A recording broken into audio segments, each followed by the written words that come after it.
If somebody Okay. held a gun to your head and was like, Oh no. all right, I'm taking all of your Lego sets except 5. Which one do you want me to leave? I'm sorry. Hold on. It's a totally realistic hypothetical. I don't know what's so funny. Honey, where are my pants? Studs! That actually wasn't as loud as I usually do it. It peaked so hard I couldn't even hear it. Studs! We can choose one of them. Welcome to Where Are My Studs, the podcast where we talk about how much we love Lego Indiana Jones and how much we hate Lego Star Wars. I'm Brendan, And I'm Aidan. and today is another freestyle podcast. So basically, me and Brendan don't really have a huge structure for this podcast. There's a few things that we know we want to hit on, and you'll probably be able to tell where it goes based off the title. But as of right now, we have a loose outline, and it's just going to be talking about anything Lego as far as our past weeks are concerned. Yeah, so like we said, You like got it. Like we said before the Josh episode, we start out these podcasts with what we've been doing the past week or so. So, in the past week was my birthday. I turned 22. Thank you. Happy birthday. Happy birthday. I know. I feel old. It's not fun.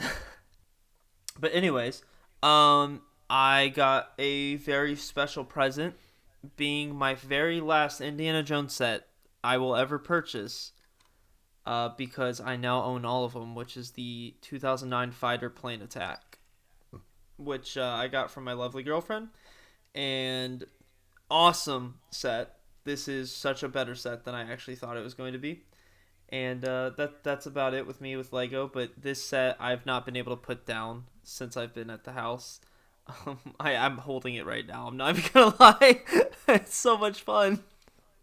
The wings pop off and everything, and anyways, yeah, so now I own every Lego Indiana Jones set. And something else that happened is I uploaded a video I'm very proud of on my Jedi Bob channel, at least for now. That's what it's called. The first year of Lego Indiana Jones, thumbnail made by the one and only Aidan. And Which you spelled my name wrong in the description for a bit. Yeah, we don't have to talk about that. No, but I uploaded that video, and I'm very proud of that. So if you're an Indiana Jones fan, or even if you're not really, you probably still find it interesting. I go back and look back at every single Indiana Jones set from the first year of 2008. So that's been my week. Well, Brendan, happy birthday again. Just gotta say it on the podcast. Yeah, but you did tell me happy birthday. That's true. yes, I would like the record to show I am a decent friend. But anyways, congrats on the video too. I think it's over 5,000 views now. Is that right? Yeah, it's 5.4K. I don't think it'll grow more, but I know you disagree with me. I don't know. It's had some legs, which is funny because the first day it only had 200 views, I think, Yeah. or something like that. When I first uploaded it, I don't want to talk too much about my YouTube channel on the Where Are My Studs podcast, but when I first uploaded it, that video had 100 views in the first 2 days, and I was so stressed. You were devastated. I mean, it is a 30-minute video, so that makes sense. Yeah. What about you though? How's your week been? Well, I'll start with my Indiana Jones of the week. So, about 2 months ago, I finally got the Temple Escape set from 2008, Indiana Jones set. It's the Boulder Escape set, if other people know it by. But I hadn't built it yet because I wanted to check and make sure all the pieces are there. And then my brother was also getting one for his high school graduation. So we finally checked that all the pieces were there on both of mine, on mine and his. And I built that this week. And that's a big moment because that was my most wanted set as a Lego kid. And it was just a very surreal experience building it.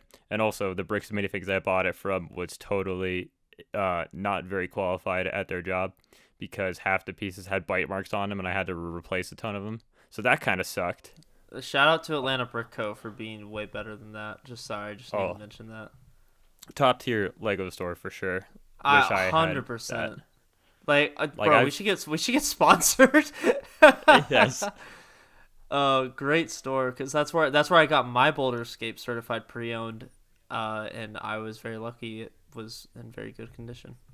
How much did you buy it for? I don't want to talk about that. Don't just do not worry No, about it. no, come on, spit it out. How No, much? no. Okay, this was before Dial of Destiny came out, so indie sets were a lot more expensive at the time. But I think I paid. I think they were charging like 400 for it with box certified pre-owned. Holy cow! But I only paid like $150. Yeah, because you had trade-in credit. Yes, yes. I would have never paid $400 for it. But So, but it was in great condition, Aiden, and mine didn't have bite marks. well, I bought mine for $240 less than you at $160. So I'm willing to put up with replacing a few pieces for $240 less. But that's crazy because like a sealed copy of that now goes for like 500. I Like think that's I'm a pretty dip. confident I didn't get ripped off. I'm pretty sure the sets were a bit more expensive because Dial Destiny was coming out and the rumored new ones were coming out, so I think they were a little bit more high in demand. Atlanta Breakco charges less for it now, ironically enough. Okay, I don't know. We're talking so much about Atlanta. No. This is. But I think part of the reason is because I think the 3 sets that got remade, those ones went down because the old Well of Souls set used to be way more than it is now. Like Micah, my brother, just bought it for $25 on eBay, and it has everything. It's just missing one torch piece. So I think just the sets that got remade went down. But anyways, that's a good thing. back to talking about that set. I am so sad I didn't have this set as a kid because this is the Lego set. I think I own over 300, 400 Lego sets, and this is the Lego set that easily has the best play features out of any set I've ever built. Like, it is so much fun to just like mess around with and like have the boulder come down, have the arrows shoot out, have the whole temple fall apart, have the spikes swing out. Mm-hmm. You show it really, really well in your retrospective, but it is just such a fun play set. I really wish I had it as a kid, but very happy to have it now. Oh yeah. So I did own that set as a kid, right? Like, I'm sure. Did you sell it or something? No. Well, yes, but I don't know if I might drop some lore on you, Aiden. I don't know if I've ever told you this. So, when I was a little kid, I wasn't into Lego, and then at 6 years old, I got into the SpongeBob sets. SpongeBob sets led to Indiana Jones sets. Indiana Jones sets led to me getting into the Clone Wars. And then in like spring of 2010, as a kid, you go through phases of what you like multiple, like per week, basically. And Lego had just stuck around longer. But I was just convinced, little stupid freaking 7-year-old me was convinced in the summer or spring of 2010. I was like, I don't think I like Lego anymore. So I just kind of threw them all in a bin. And I didn't have a ton of sets, but I definitely had a really cool collection. And I sold them. I sold them for like $170, which at the time felt like a lot of money. And then it was sometime mid-October of 2010, I got back into Lego. I was at the store and was like, oh, crap, I'm starting to get back into it. My parents were like, what?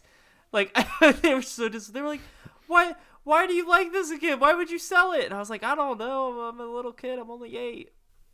I don't know if I ever told you that, Aiden. So I had to get back into Lego. And yeah, my dark age was when I was 7 years old. I think that's kind of wild because everybody that I know that I talk to, they're like, I'm too old for Lego is like 10 years old or like didn't it's think at I least was too double old. digits. I just didn't. I just was like, I don't think I like it anymore.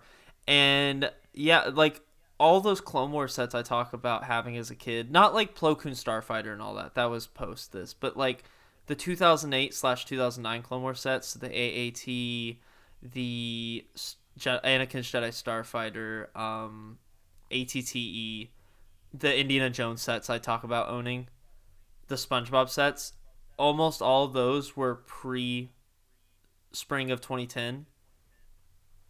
And I sold all of them, so I've had to go back and rebuy them. But I still like grew up with them and everything. Yeah. Well, if you sold it for 170, all of that together is probably like $1,700 nowadays. So that was a good investment for whoever bought that. Yeah. Yeah. Well, I kind of lied to the guy that I sold them to. As a Oh kid, boy. I knew I just gave some of my sets to my friends. Uh, and they just like threw them against a wall or whatever. I don't know. My friends were stupid. I don't know if they were my friends. They were just the neighborhood kids that you kind of have to hang out with. But anyways, but I told the guy I was selling them to that they were still in the bin. I was like, yeah, no, they're still in there. And he's like, oh, all right. Scamming. Yeah. But anyway, I don't know where oh my you're gosh. going with this. I don't know how to transition from that. This is the worst episode of Where Are My Stuff? You said you I'm wanted it to be casual. I'm loving it. I'm loving it. I ain't gonna lie. But this past week, the other thing that I've done, well, I guess it's a week and a half since we last recorded, but I've sold over $800 worth of Lego. If you recall from the last episode, me and Josh, or JB Brick Fanatic, talked about how Star Wars Lego has kind of become more of a consumerism than an enjoyment. And like I already kind of recognized that, and me and Josh had talked about it like last year. But talking about it again on the podcast really woke me up to like I don't enjoy this stuff for what it's worth. Like I mentioned in a joke that I have like a $70 Owen Lars figure. Sold that. What else did I sell? I sold like a few sealed Star Wars sets that I really never was gonna build and like didn't want to make shelf space for. Also, I have a whole like room in my house dedicated to like my Lego and like displaying Lego, and I was running out of room, and I was like, well, I could go out and like buy more shelves, but I feel like I have enough space. I just have too much stuff. So I started selling off stuff, and the crazy thing is like I've sold over $800 worth, and I don't even notice it when I walk into the room. Like I don't notice that anything's gone.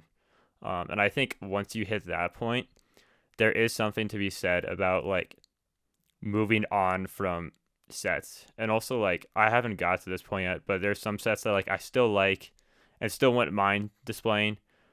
But I don't think, and I want to know your opinion on this, Brendan, but I don't think every Lego set that you buy you need to hold on to forever. Like I think it's fine to buy a set and get to experience building it and like have it on a shelf for 3 years and then be ready for something new and selling that one. Like I don't think you always need to hold on to it forever. Yeah, that's an interesting take. I don't disagree with it. Like, I don't know, I'm kind of neutral towards that. Personally for me, especially recently, any Lego set I get, I'm pretty confident I'm just going to hold on forever. But that's a very recent thing. I definitely don't think there's anything wrong with what you're saying, with getting a Lego set, loving it for 3 years, enjoying it, but then moving on and then getting more. It's not necessarily my thing though. Oh, that's valid. I just think like I mean this all boils basically down to almost like a philosophical point of like we talk about like what's the point of collecting Lego? And I've realized I want to take my collecting in more of an experience based than a consumerism based. Which is why like getting to experience a set, buying sets with friends, building sets with friends, actually taking my sets apart to build from them, which I know is like crazy to some people, but like actually using my Lego rather than just displaying a idea that somebody else came up with because it relates to a property that I'm passionate for. And I do think there's a place for that too sometimes, but I think if that's all you're doing with Lego, why not just buy scale models, you know? I think the whole entire like getting a set temporarily thing is definitely cool. The reason I don't do it anymore is I feel like at least when collecting all the indie sets, I knew these are sets that I likely will never sell. And I'm just very specific with what I buy now. I don't do too much of like buying off the like on a whim anymore. Like I used to. The only time I do it is at Brick Fair, and those sets I typically sell. Well, and So I've you go ahead. you use so like you're buying every Indiana Jones set, but for one, that's like Bought. your favorite. Oh yeah, I forgot. You bought every Lego set. My bad. But you bought every Indiana Jones set, and you're making retrospective videos on every single one, and like you're using it for a purpose, and it's also like your favorite Lego theme that holds a lot of value to you, and it's like it's Mhm. a finite amount. So like once you hit that, you're done. Versus like just buying. Also, another thing I found myself falling into is just buying everything I see on clearance because I'm like, oh, this is cheap, and then I look at it 2 years Mm. later and I'm like, okay, what am I supposed to do with this? I don't want this. And then you like sell it for like maybe a $5 more than you bought it for, unless it's Star Wars, then you sell it for like 5 times the price. But there's just something to be said about actually like being more intentional, I think, with your Lego purchases, which results in you not having to sell off as much of your collection like I'm starting to do because I'm looking at it. And here's the other thing, like $800 is a lot of money that enables you to do a lot of stuff. Like I had my brakes go out like last week and that was $400, and I'm much more like financially relieved than I would have been if I hadn't sold all this stuff when like stuff like that comes up in your life. So I think it's looking at what you own and being like, okay, what am I willing to sacrifice for this? And like I looked at my $70 Owen Lars minifig and I was like, there's not a whole lot I'm willing to sacrifice for this, you know? Back in like 2019, and you can see this video on my channel. Actually, no, you can't. My collection was way smaller. But point is, back in like 2019, my collection was giant. I owned so many freaking sets. Aidan, when you came over, you saw most of them, uh, and they were so cluttered and stuff. But like, I felt like so good about my collection because I just owned so much. And then I would talk to like my friend Shane, and he owns a lot less but has it on display. And for some reason, like back then, I that made me feel like, oh, my collection's better because I have more, so I'm the bigger Lego fan and stuff. And that's such a terrible way of thinking, obviously, and it's not. I do not share that anymore. And I just think it would be interesting to talk to like my 2019, 2020 year old self and show myself that I actually downscaled my collection. Like I think it would make me go crazy. I'd be like, "What? Why would you downscale?" But like I'm so much happier with the Lego I own now. I guess just change of taste as well, but I don't know, it's just something I thought about. Well, I also think minimalism is just a thing that in general is catching on in the current cultural zeitgeist. Like there is a lot of emphasis. I think people are finally realizing they have too much stuff. Um, and I think it's starting to bleed over to the Lego space a little bit.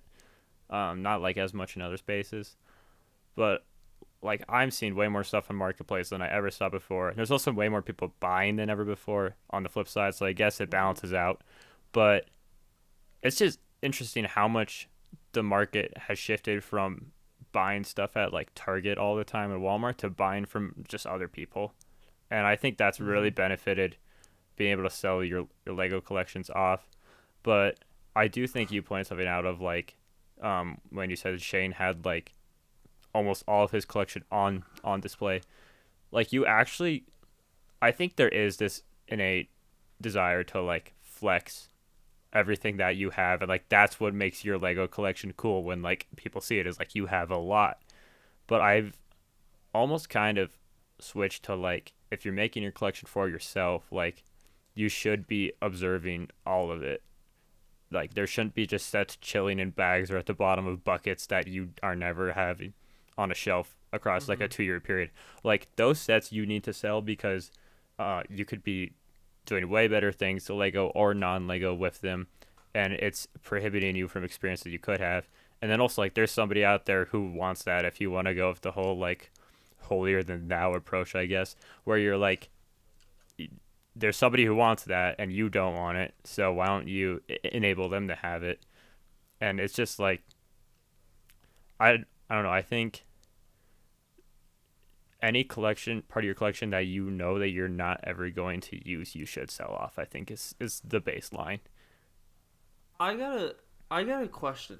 I got a really good theoretical. Let's pretend you got infinite money. You just have an infinite stockpile of money, like just for all intents and purposes, which means you have a big old house. Do you think with way more space, you'd want to keep the sets that you don't care that much about? Like, would you be more inclined to be like, oh, I do want to keep all those, my Owen Lars figure and all this?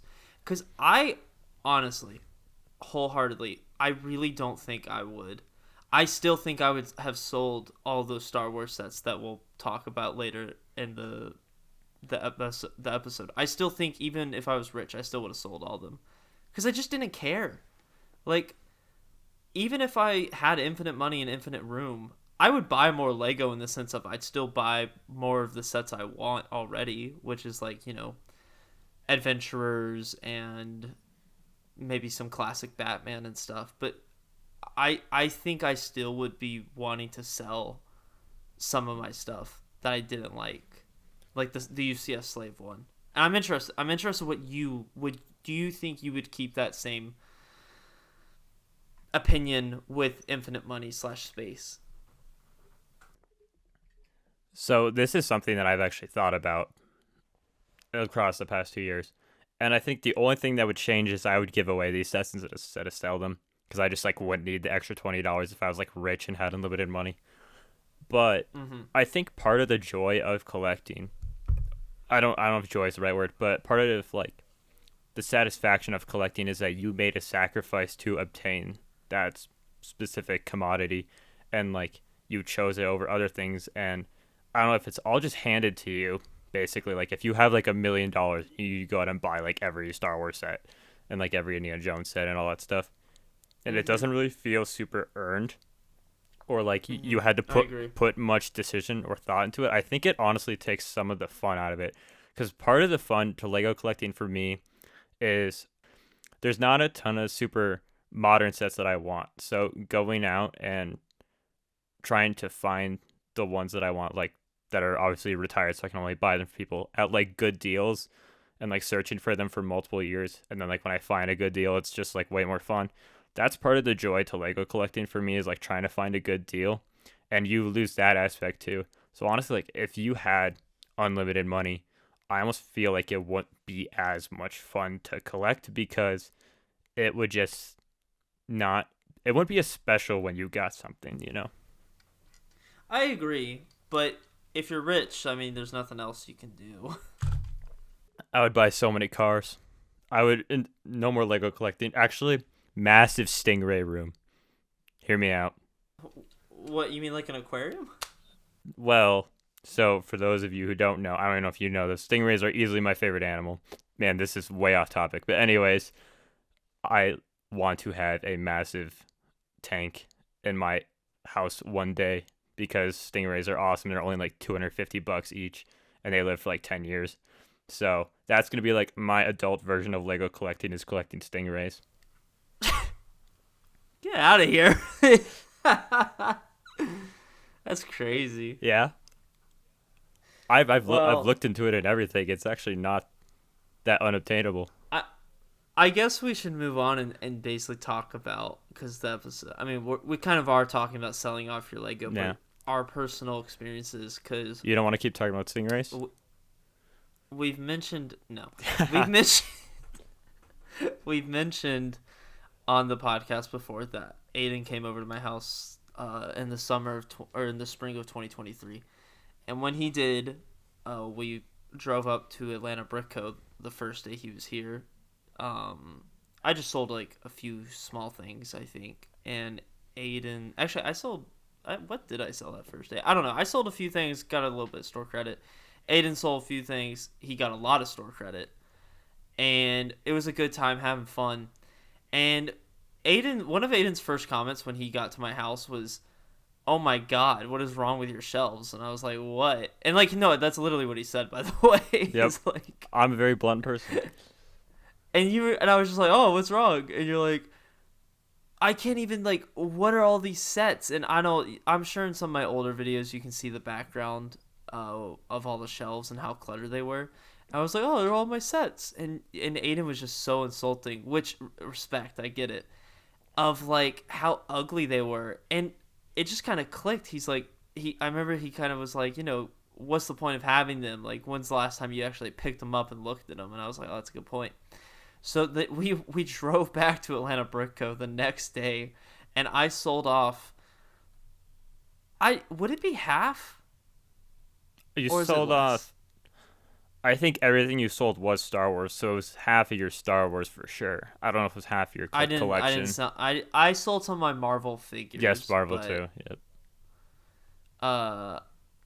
Star Wars stuff. I mean, I don't know if it was half, but it would have been at least close. I sold a ton of my Star Wars stuff, a ton of figures, sets, and enough of the Star Wars figures and sets to get me like $800 in store credit, which is a lot. And I've never once regretted it. Literally never once. I do not care. I still don't. I don't miss it at all. I barely even remember what I sold. I basically just thought about it and was like, okay, what sets do I genuinely care about? And like what sets actually mean something to me? And I just kept those ones, and then everything else I was kind of like, it's a cool, like, I felt like for the longest time I bought sets because I knew they were cool. Like the Mandalorian Starfighter, the one with what's her name? The chick from Bo-Katan. Mandalorian. Bo-Katan, right? You Mhm. remember that set? Came out in 2021. Yep. I got that set literally just because it was a Clone Wars set in 2021, and I just was like, oh, I have to get it. And like, I never once cared about that set after I bought it. So that, like, those are the type of sets that I sold, and it made me way more wary about buying sets because now I'm just so much more careful with what I choose to purchase because I really want to make sure it's something that I genuinely will appreciate and want to put on a shelf and enjoy. What do you remember from it? Well, I wasn't that mean. Like you were describing, I think you're being a little dramatic on how mean I was. But basically, Me, dramatic, never. oh no, never. What I remember from that is we were at Atlanta Brick Co. and we were looking at the 2007 MTT, which for those who don't know anything about Lego Star Wars, that's like everybody considers that a top 10 Lego set of all time. And I was just talking about it, and then you were like, "Oh yeah, I have that one." I was like, "Where?" Like Oh I yeah. did not remember seeing it. And then we went back to your room, and it was like buried beneath like four other like tiny Star Wars sets, and I was like, "Bro, I can't see this. What is the point of having this?" So Oh, that's true. that Yeah, was is the that trigger. I don't remember that, but I remember it now that you've said it. But Yeah, that was the trigger for all of that. what else do you remember about selling everything and all that? That was such a fun trip, That by the way. was that was a lot of fun. But also, I want to preface like if you have 20 sets, we are not talking to you when we're telling you about all this stuff. Like me and Brendan have gone a little overboard in the past few years, and I think you'll agree with that sentiment. But past year Oh, or two, 100%. we've chilled out a bit. I don't know. I think just being intentional about your purchases doesn't put you in this position either. I just think I had like 2 or 3 years where I really wasn't, and I'm not selling anything I had as a kid, basically. Like from 2014 to 2005, none of that's getting sold because that's just like childhood memories and stuff. But a lot of like modern stuff, and not even because I think like quote unquote modern Lego is horrible, which is like we joke about it. It's not horrible. It's just not The as good Jaw as it set used is to a be. great set. Yes. Is that your only modern set you've liked in the last like 3 years? No, the Besides Indiana Indiana Jones Jones? set. Oh, no, I actually like some of the Jurassic Park sets. I'm not purchasing them, but I really like them. So is there anything that Steven Spielberg hasn't made that you like that Legos come out with? The Tantive Hallway is a really good set. Are you gonna get that? Like really good. I saw it while I was at the beach, and everything about that set made me go, "Oh, I want to buy this," but also no. Like It's also $55. it's the type of set though that I feel like I'd sell in a few years. Like Yeah. I don't know. I don't know. Maybe if I found it on sale, I don't know, cause I don't know. Point is, anyways, yeah, I also wanted to clarify that Aiden is two things. A, if you really enjoy all 140 of your Star Wars sets, go for it. Yep. You don't sell them just because we're like, if you really do love them, don't sell them. But I just feel like a lot of people, especially really big Lego fans that would be listening to this podcast, you start acquiring sets that you really just don't. You look at them once, you build them, and you're like, all right, put you on the shelf. Just consider that maybe selling those sets, using that money to invest back into the Lego collection, but purchasing more expensive but older sets or more expensive, bigger sets that you would get more out of than the, Bo-Katan Starfighter from 2021 that you haven't touched in 3 years. Those are like the people I'm talking to, and especially not the person that owns only 5 sets or 15 sets or, anyways. Let me paint a hypothetical for you. You want the UCS Falcon, but it's $850, so you don't feel like you can justify it yourself. Across the past 3 years, you've probably spent, like, the average fan listening to this podcast has probably spent around $1,500 in the past 3 years, and that's probably me being on a lower guesstimate. If you sell off half of that, which knowing the average Lego fan in the modern age, you don't use half of that Lego that you bought, then you just go out and buy the Falcons. Like, that's like what we're talking about. Like, sell off all of the tiny knickknacks and even like bigger sets if you don't like them to put towards getting things that you truly want. Like, what I've been doing is looking at sets and be like, all right, is this like one of my most wanted sets? And basically almost taking yourself out of like, I own this set, so I want it, and like looking at the whole Lego landscape as a whole and be like, is this like one of my most wanted sets? And if it's not, I would sell it and put it towards one of your most wanted sets. I think you don't even have to be most wanted. So back to the story of when I sold a lot of my Star Wars sets.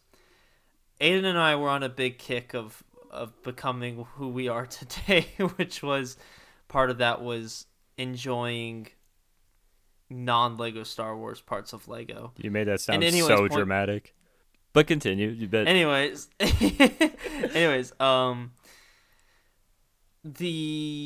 when we sold them all, Aidan bought like a power miner set, and one thing me and Aidan always like to do is I can't ever hang out with my like friends that we connect over Lego. You could just call it a Lego friend. That's what it is.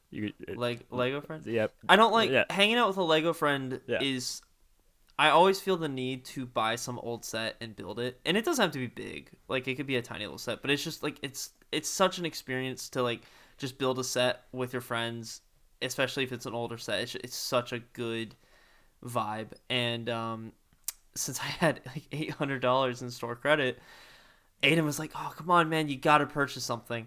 And I just I walked around the store and was just like, I don't know. And I literally just saw the most random set, which is the Emperor's Fortress from 1999 Lego Ninja. And I just said, that set's cool. Here's $200, and I got it. And that is like one of my favorite sets. So, another thing is don't be afraid to take a risk and buy a set that is outside of what you would normally buy, because you could find out that you really, really enjoy it. And that's how I was with the ninjas. Like, it is not, I had no knowledge that this sub theme even existed, basically.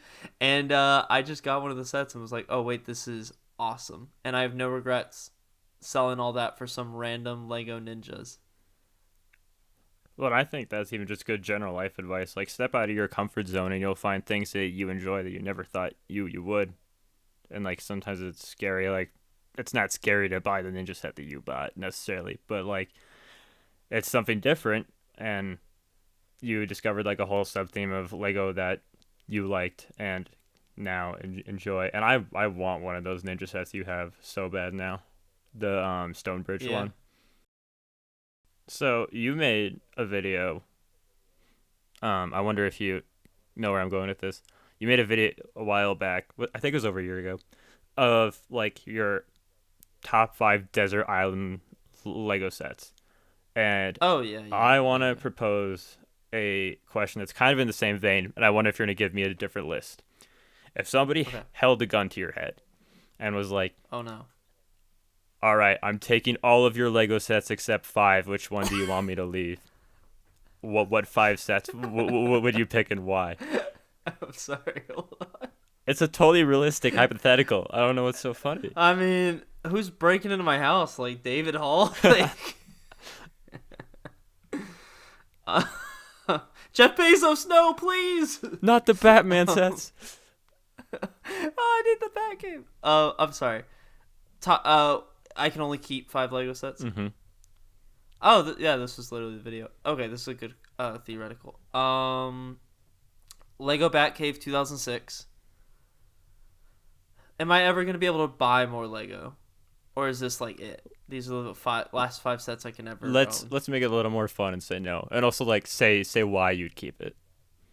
Okay, 2006 Batcave is the easiest answer. It's the set I wanted more than anything as a kid.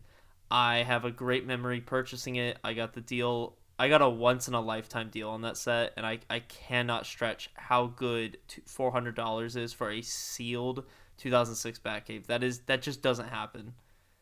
And I'm just very, very thankful for that. And I got it at Brick Fair, so yeah, that's easy first option. Easy second option, the 2008 Temple Escape, Boulder Escape. That's just my childhood Lego set. I played with it so much as a kid. I still love it now, based off Indiana Jones. Easy. Death Star. 2008 Death Star. That's simply just the perfect Star Wars set. I could get rid of every Lego Star Wars set, and as long as I have the Death Star, I feel like I have a good representation of my love for that franchise. Because there's so much in that one set that it covers so many different little displays, it has so many figures. It's a 2008 set, and that era of Star Wars, Lego Star Wars, is great. Although I would like to get it sealed. If I could jump in, what I think is interesting is like, for all 3 of the sets you picked so far, it's easily the most iconic set of each of those themes. Yeah. Well, I also look for good representations of the theme that I'm. Like I said, the Death Star is such a perfect representation of Star Wars. It's such a great, fun playset. 4 and 5, though, you're gonna have to give me a minute. Why don't you give me 3 of yours? Okay. I remember what your other 2 from the video are, so I'm curious if it's gonna change. But I also only have 2 for sure locked in, and I can throw in a third. This is my favorite Lego set ever. I wonder if you even know this. It's the Hobbit hole. From it's early 2010s, 2012, 2013. I got it when I was in Atlanta when we sold off all of your sets. I thought you did. Yep, I got it sealed. I traded it in. I think they had it for like $320, and like back then I never would have spent that much like real cash on a Lego set. I still don't know if I would today. I don't know if I can justify that yet. But Hobbit hole, I love that set. I remember watching like as a kid, to like advertise the theme. Lego doesn't do stuff like this anymore, and it's so sad. But they built a life-size version of that set, like out of real Lego bricks, and it's so cool. Go look it up on YouTube if you haven't seen it. But I remember watching that as a kid. I love the Lord of the Rings, Middle Earth, all that stuff, and the Hobbit hole is like the most iconic thing from that. So yet again, picking like the only more iconic Lord of the Rings sets are probably Helm's Deep and Rivendell, which I don't own either of them, but I want both. So that's the easy first one. And the second one, you're definitely going to have to look up because this isn't one somebody, like everybody knows off the top of their head. So this is Lego 7239 Fire Truck. It's a set from 2005, the Fire Wave back then. And what's crazy is I was born in 2004, and I remember having this as a kid. So I think Lego used to just be on shelves longer than they keep them on shelves today. So maybe I got it like right as it was retiring. But for the people who can't access Safari right now, basically it's a big red fire truck, and there's like the ladder on top and everything. But there's also this like side door panel that's pretty huge that you can like slide a crate in and out of. And then there's a trailer behind it with a boat on top. And then there's a fire hose that like pivots around. just that was the set I played with the most as a kid, and that like door, that big white door that opens, was like my favorite piece as a kid. So I don't know if I could ever get rid of that set, and I'm gonna be a little more sentimental than you, I think, when it comes to this. I'm like, if you ask me what are the top 5 Lego sets of all time, I don't think I'd put that or the next one in, but they're just like two of the most like memorable ones of like almost going at this from like preserving my childhood perspective on these two. And then the third one would be Lego 7738 Coast Guard helicopter and life raft. So this is the first set I can remember like truly saving up money for to go buy it. And it was like $40. It wasn't crazy expensive. But the whole like winch feature was just so much fun as a kid. Dude, that set is awesome. Like getting to pick up the little life raft, and then you can also reconfigure it to pick up just a ton of things, and it can hold a lot. Wait a minute. Wait. Is this the set with the man has fallen in a river? No, that's the hospital helicopter, but it's like from around the same era. But that's a set I want to get just because it's so iconic, like meme wise. But I don't think it's that expensive. It's like $30. But I love this set. I love those Coast Guard sets. I'm just nostalgic for them. I don't know if they're necessarily great sets. Oh no, they're objectively good. The play features are so much fun, and the color scheme is so I guess. nice. I'm very nostalgic for the Coast Guard sets, but I've had time to think, and it hasn't gotten any easier, to be honest. I think I gotta go with one of the modern Indiana Jones sets. Still, I'm gonna just say the Lost Tomb. Indiana Jones just means too much. I gotta have two on my list, and I love the new figures and everything, so I would hate to not at least have one. And then my final pick. Oh God. I could go so many different directions with this, but I just off the top of my head, I'm gonna go with the Krusty Krab. Do you own that set? Yeah, I do. Did you recently get it? No, I've owned it for a very long time. I do not remember seeing that on your shelf. Ironically, it's not on my shelf right now because I need to build some more shelves, but it's built. It's just in a bin. The Krusty Krab I'm just very nostalgic for. It's one of the most nostalgic sets. I love SpongeBob. You have all the iconic figures in that one set besides Patrick. Just a great set. It's another one of those things that if I don't have another SpongeBob set, that's fine. A kid could play with that one single set for hours on end just by itself, and that still means a lot to me. So Krusty Krab, that's where I would go. On your video, you had Barracuda's Bay, the pirate set, and what was the other one that you left off? It was Pirates Bay, and it was the Lost Tomb as well. My list is basically the same besides Barracuda Bay versus Krusty Krab. Interesting. And how long ago was that video? That video was made in September of last year. Okay, so it's almost a year old. That's interesting that hasn't changed at all, but I guess it would almost make sense. I'm sorry. It was December. I recorded that video in December. Oh, jeez. I'm not used to it looking that warm in Colorado around that time, so I assumed it was earlier. Anyways,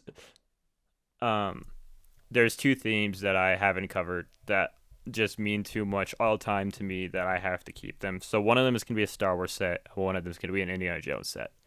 So let's get the Star Wars one out of the way first. So anybody who looks at my collection would think I'd say the 2013 Republic gunship, and that is like one of my favorite sets. Like Star Wars sets all time, one of the best. But it's not the one that means the most sentimentally to me. And like if I'm like wanting to yet again preserve my childhood, I actually would keep the Clone Wars Anakin's Jedi Starfighter from the 2008 wave, because that's the set I played with the most as a kid. I loved Anakin growing up. And I just remember playing with that so much compared to other things. If I like could replace a set with a minifigure, I would put my Captain Rex minifigure over this, even though it's literally one of the keychains that we yanked the top of the keychain out and has a hole in the top of the helmet. But I did not care as a kid. That was Captain Rex to me. But that's like my most favorite Star Wars piece that I have. But favorite Star Wars set that like brings back the most memories. Oh wait, I'm actually gonna change it. I totally forgot about this. Oh. The homing spider droid set that comes with Commander Fox. Oh, fantastic set. That one my great grandma got for me, and that's like one of the first sets I remember like opening and like getting as a gift. Like I can like remember like that moment like very vividly.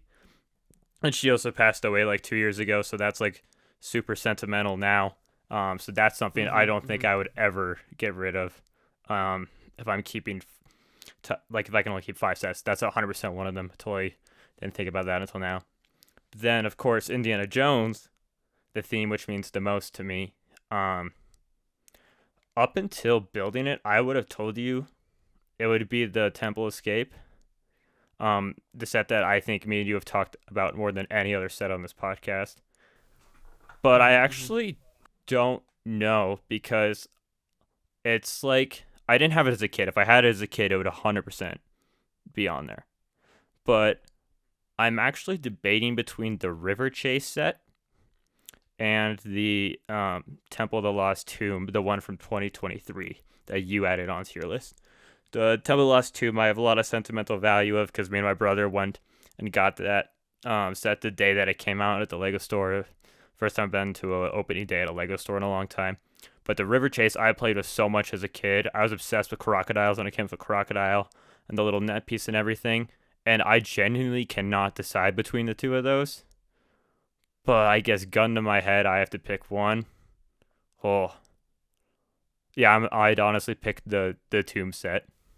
Because that might actually hold more sentimental value. Yeah, and I think it's objectively a better set too. But as a kid, the River Chase set was so much fun. I find it interesting. We do differ a little bit on this, ironically. I'm going for sets that I do have nostalgia for and I do think are great Lego sets. But I also can imagine only owning 5 Lego sets, and like if I put them all on a shelf, it would encapsulate everything I loved about that Lego theme and everything about that at the same time. You are a lot more like, I'm just going with what means the most to me. And I'm lucky because all the sets I chose still mean a lot to me. But you're true-blooded are just going like a Captain Rex keychain. Yes. That's if. But I get it. If there's a fire in my house, I'm running in to save the Captain Rex, and that's it. But yeah, I don't know, like objectively top 5. I'm so sentimentally attached to all my Lego sets and like all the memories that they have that I do not think I could give you an objective top 5 of Lego sets I own. Oh, like what is the best? Yeah, like if I looked at it, like I'm too biased and I'm aware of my bias. Yeah, I feel like I could give you an objectively top 5 sets I own. What are they? I'm curious. Objectively? Yes. Just like what is a great Lego set? I mean, Daily Bugle's on there. Yeah. Daily Bugle. I mean, objectively in the sense that what I think makes a great Lego set is being able to be a play toy while also being an awesome toy that everyone can enjoy. So Bugle, I can attest to this. My little brother does play with it a lot in his city. Maybe I should. I feel like the Bugle works a lot better if you have a Lego city. Anyways, the newest Temple of the Golden Idol, that is objectively a fantastic set, and any kid would love to play with it. The Lost Tomb is also up there. Batcave. And probably MTT. Out of all the sets I own, those 5 are like all incredible sets. I wanted the MTT so bad as a kid. And it's a set that I almost like don't want to get it as an adult because the whole value of that, like to me, wasn't how cool it looked and all that stuff. It was the battle droids folding out and all those fun features. Well, you can still do that if you get it. It's also I do. $400 or whatever open now. I will never understand how I got lucky. I bought that set for like $175 used just randomly because I had extra money after Christmas. I was just like, oh, that sounds cool, and I got it. Did you get it at Atlanta or where'd you get it? No. I got the MTT. Wait, I got the MTT before I started Jedi Bob. Sheesh. I 8 years ago, 7.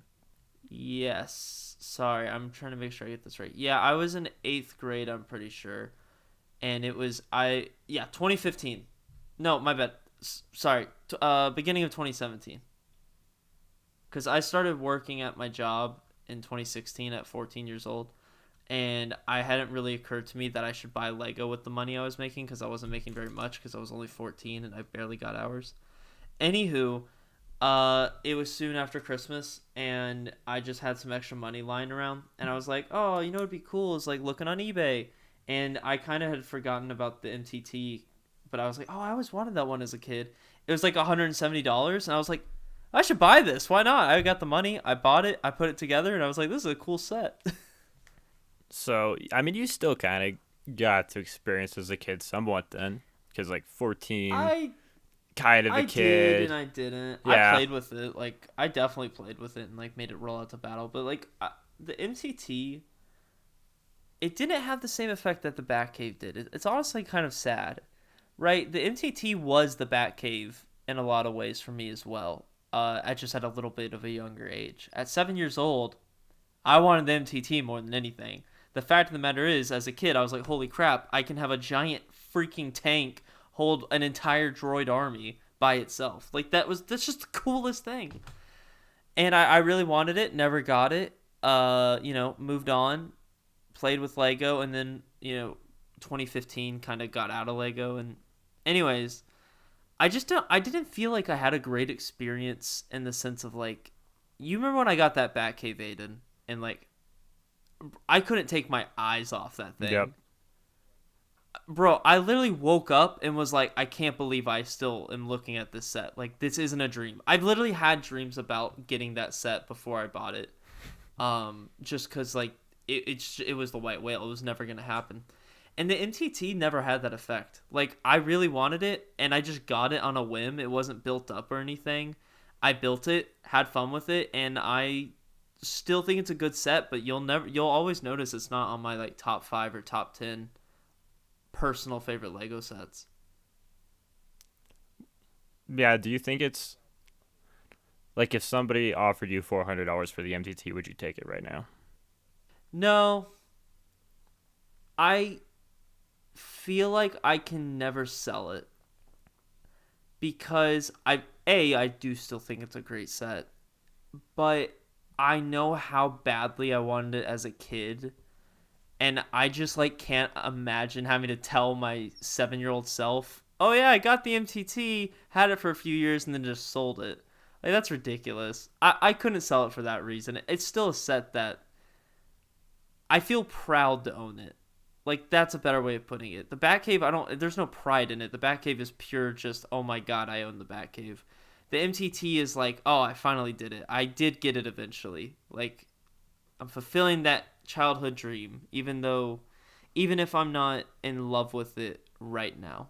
I think that's an interesting distinction to make of, like, a set I'm proud to own versus, like, oh my gosh, I own this set.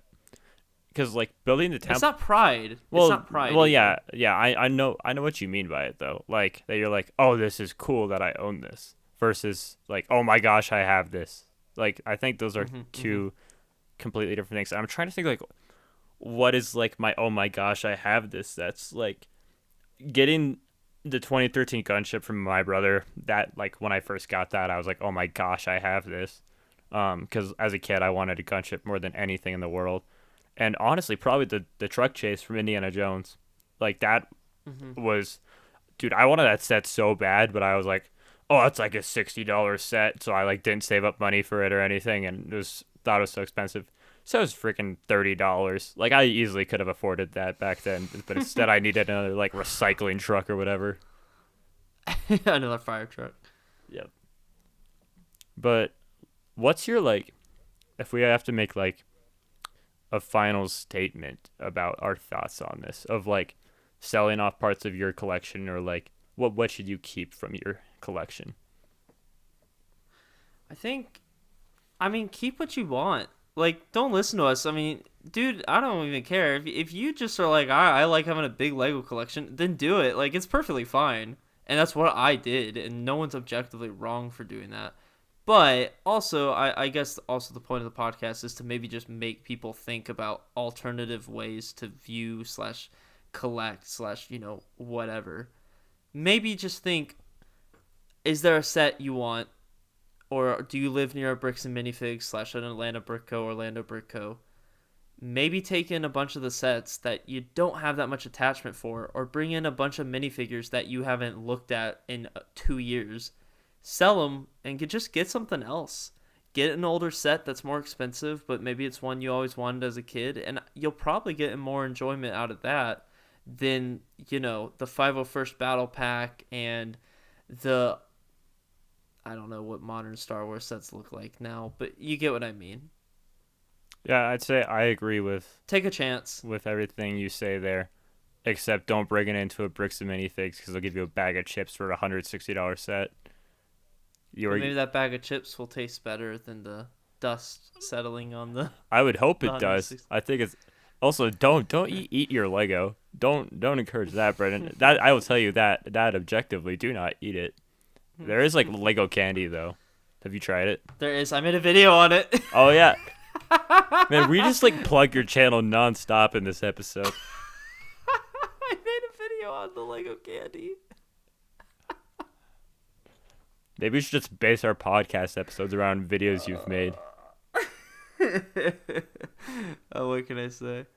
But what's your final statement? What would be your final statement over everything we covered? We kind of covered a wide margin. yeah, so if somebody, like, came to me and, like, wanted advice, I would say look at this stuff and think about how much you enjoy it, and, like, if you're using it. And using it doesn't necessarily mean, like, tactily taking it apart and, like, rebuilding it into everything. Like, how much do you look at it and go, oh, that's cool that I have that, or I like looking at that, or that's just, like, fun. Like, look at your stuff and be like, does this actually bring me joy? Or do I just have this to have it? And I'd say get rid of the stuff you have just to have, so you can get stuff that you truly enjoy. And if you enjoy all of your Lego, don't sell any of it. I'm not saying you, like, have to sell anything, but I would strongly encourage you to repurpose the sets you don't have a great attachment to, and just have because you bought it because it was cheap, or just because everybody else was getting it. I would move on from that. It's okay to move on from things. Not everything needs to be in your life the entire time, but go on and, like, get something else to experience that you're more excited for. And I think that's perfectly okay to do. Mm-hmm. So you want to go ahead and transition into our listener questions now, Brendan? Yes. All right, so we're going to actually be answering 2 this week, but we'll take them one at a time. And the first one is from Cult of Christensen, or Shane. And he asked, who are some of your favorite people in the community and why? I guarantee you he didn't think we'd actually answer this, but we thought it would be kind of fun. So do you want to go first, or you want me to go first? I'll go first. Okay, some of my favorite people in the community, off the top of my head, all the Bulge guys, duh. Like, some of my best friends. So I feel like we can't answer. I feel like we shouldn't answer with our, like, legitimate personal, very personal friends. So the way I wanted to take this is, so you want me to just take this over?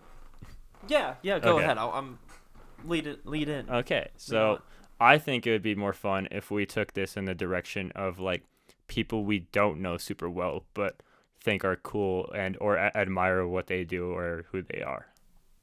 Oh, good idea. That's a way better idea. So You're smart. the first one that I would like to nominate is Brick Snaps or Martin. Do you know who that is?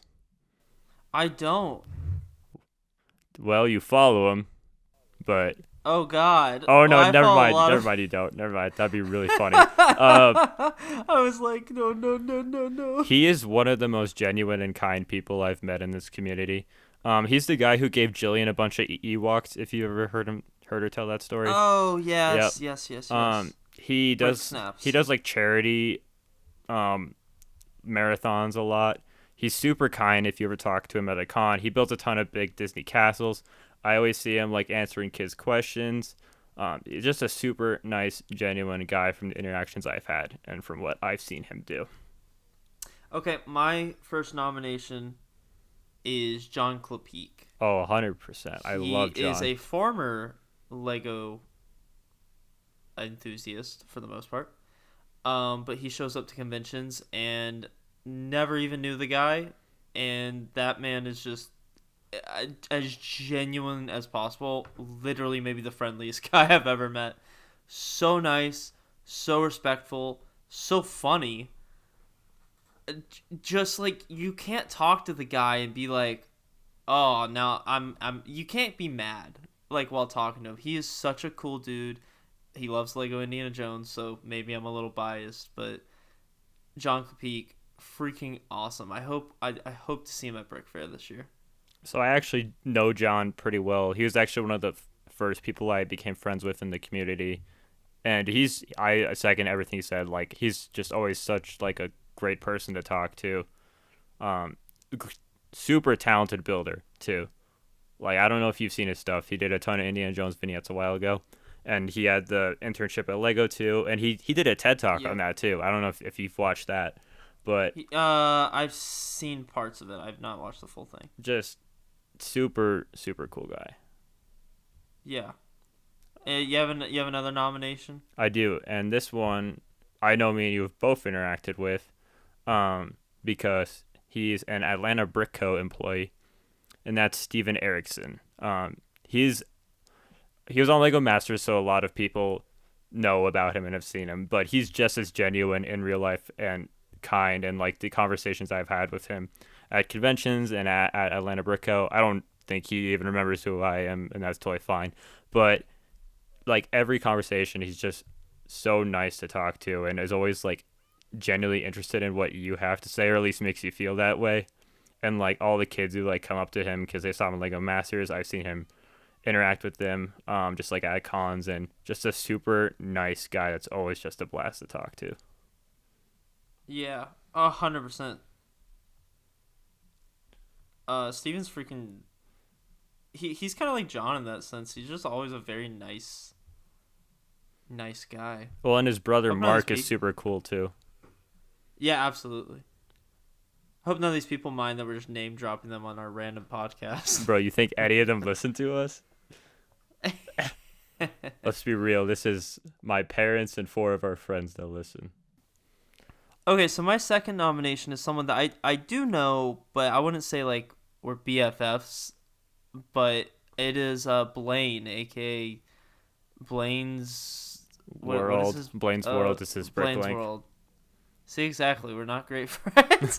Anyways, but Blaine's World, who runs Empire Lug, that dude, so cool, so nice, very inclusive, which it's easy to not be inclusive when at Lego conventions and you already have pre-made friendships and friend groups. But And you're that running guy a is lug, very too. good. That guy's exactly. That guy's very good at making people feel included. I think he has great judgment. Very mature, but also freaking hilarious. Like genuinely one of the funniest guys I've ever talked to. He is just such the perfect fit to run that lug. I can't imagine anyone else doing it. Besides him and Matt, of course. I gotta include Matt with that. Yeah, I don't... Honestly, I looked through all my follows and everything, and everybody else that I really am thinking of, or just have a friendship with and am close with. So Yeah, exactly. I think I'm I don't have anything else to add if you want to move on to the next one. Uh, yeah, I'm trying to make sure if there's anyone else I can think of. Well, let's go ahead and move into the second question, which is from Shadow Wolf 909, where he asks, "What are your favorite brick films of all time?" So I know that you grew up on brick films a lot more than I did, Brendan. So Mm-hmm. what are your favorite ones? And I'll give them a quick Google. I can give you 5 really quick answers. And these are just straight up the top of my head.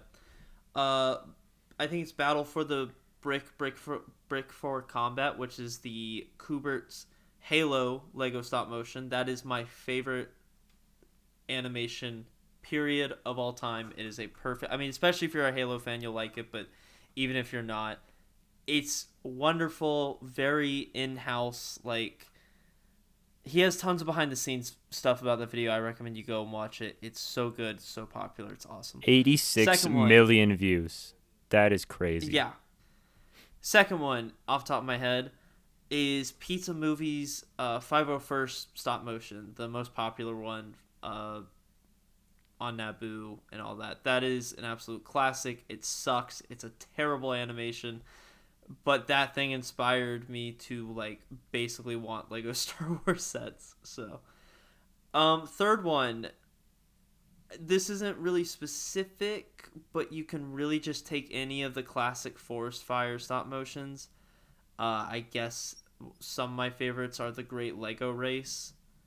But Forest Fire as a whole, really raunchy, very, very, very would not fly in today's standards, but a childhood staple.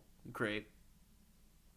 Fourth one is going to be Michael Hickhox's, well, really any of his videos, but one of my favorites is